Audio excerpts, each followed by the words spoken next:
அம்மா, எந்த ஊர்ல இருந்து வந்திருக்கீங்க?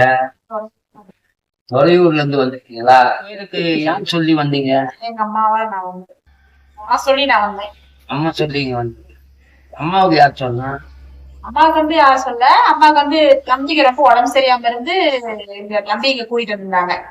எங்க அத்தை வந்து தெரியும் இந்த கோயில் வந்து அத்தை ஏற்கனவே வந்துட்டு போயிருந்தாங்க. அதனால இப்ப எங்க தம்பி எங்க அத்தை சொல்லி எங்க தம்பி கூட்டிட்டு வந்தாங்க. அவனுக்கு ரொம்ப உடம்பு சரியாம போயிடுச்சு, பாவ நிலைமையா ஆயிடுச்சு அவனுக்கு. அதனால இங்க கூட்டிட்டு வந்திருக்காங்க. அவனை கூட்டிட்டு வந்து எங்க அம்மா தான் காப்பாத்தி தம்பி இதை. அதனால இப்ப எங்க பாப்பாளுக்கு இந்த மாதிரி இருக்குதுன்னு சொல்லி எங்க அம்மா கேட்டது. உங்களுக்கு என்ன பிரச்சனை? எனக்கு வந்து இந்த ஜண்டி மாதிரி வரும், ஜண்டி ரெண்டும் சேர்ந்து வரும். அப்படி வந்து அந்த மாதிரி கேட்டு அது அந்த மாதிரி வரத வந்து எங்க அம்மா வந்து கேட்டாங்க, இது நல்லா பண்ண முடியுமா மவுளுக்கு அப்படின்னு. நம்ம வந்து நான் நல்லா பண்ணி கொடுக்குறேன்னு சொல்லி சொன்னது. அப்புறம் எனக்கு வந்து இந்த மாதிரி குழந்தை பிறந்துச்சு. அதனால குழந்தை பண்ணாலும் இப்ப வேணாம்னு சொல்லிட்டு குழந்தைக்கு 4 மாசம் ஆகட்டும் அதுக்கப்புறம் கூட்டிடுவாங்கன்னு சொல்லி பூசாரி சொல்லி சொன்னது. பூசாரி 4 மாசம் ஆகட்டும் கூட்டிடுவாமா, நல்லா பண்ணிக்கலாம், ஆயா நல்லா பண்ணி கொடுத்தாதலாம் அப்படின்னு சொன்னது. அதே மாதிரி தம்பிக்கு 4 மாசம் ஆயிடுச்சு. 4 மாசத்துல தம்பிக்கு நான் வந்தேங்க. 4 மாசம் ஆனப்ப அங்க வந்து அந்த ஆயோட மண்ணை மிதிச்சேன். மிதிச்சதுக்கு அப்புறம் அதே மாதிரி சுத்தம் ஆயிடுச்சு. இந்த நோய்க்காக நீங்க டாக்டர் நான் பாக்கல. டாக்டர் பாக்கலையா? அதை வந்து நான் விட்டுட்டேன், ஹாஸ்பிட்டல் போற வேலையை விட்டுட்டேன். அவர் வந்து ஆஸ்பத்திரிக்கே போறது, அதுக்கு முன்னாடி ஆஸ்பத்திரி மாசம் மாசம் போயிட்டு தான் இருப்பேன். மாசம் மாசம் டாக்டர் பார்க்கணும், மாசம் மாசம் மாத்திரை விடாம வாங்கிக்கணும். இது ஒரு பெரிய பலன் உங்களுக்கு இந்த கோயிலுக்கு வந்ததுனால. சந்தோஷமான விஷயம், ஆச்சரியமான விஷயம் கூட. இப்ப இத பத்தி நீங்க 4 பேர்கிட்ட சொன்னீங்களா? சொன்னோம். நல்லா இருக்குது இந்த கோயிலுக்கு போனதுனால. நம்ம நல்லா காப்பாத்திக்கிட்டா எங்க வீட்டுக்காரங்க கூட்டிட்டு வந்து நல்லா பண்ணி கூட்டிட்டு வந்துருக்கேன். ரொம்ப உடம்பு சரியா போயிடுச்சு, வண்டிக்கு போயிட்டு உடம்பு சரியா போய் வீட்டுக்காரரு சொன்ன இந்த மாதிரி நாங்க போயிட்டு நல்லாச்சும் வான்னு சொல்லி வீட்டுக்காரையும் கூட்டிட்டு வந்தேன். அவரும் வந்தாரு, நம்பி வந்தாரு. வந்து அவரு நல்லா இருக்காரு, நல்லா வேலைக்கு போயிக்கிறாரு. நம்பிக்கையோட வந்தா எல்லாம் நல்லா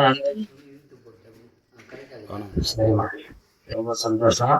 அம்மா அவனுடைய புகழ் நல்லா ஓங்கி வளரட்டும், எல்லாரும் நல்லா இருக்கணும். அதுக்காக தான் கோயிலுக்கே இருக்கீங்க, கோயிலும் பார்த்து நல்லாவும் இருக்கீங்க. சந்தோஷமா சொல்லுங்க.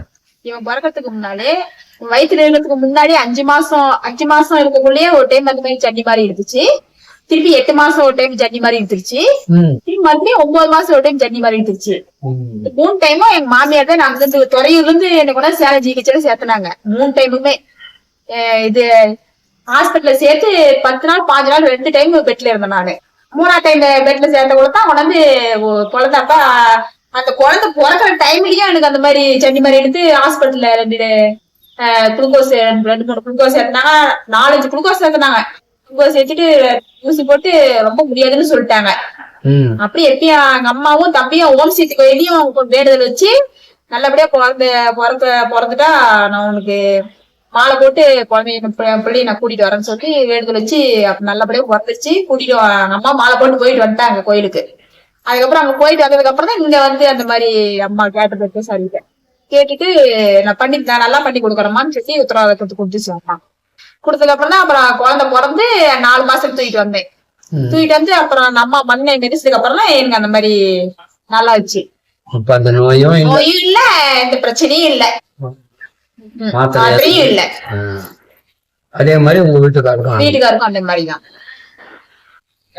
சந்தோஷம்.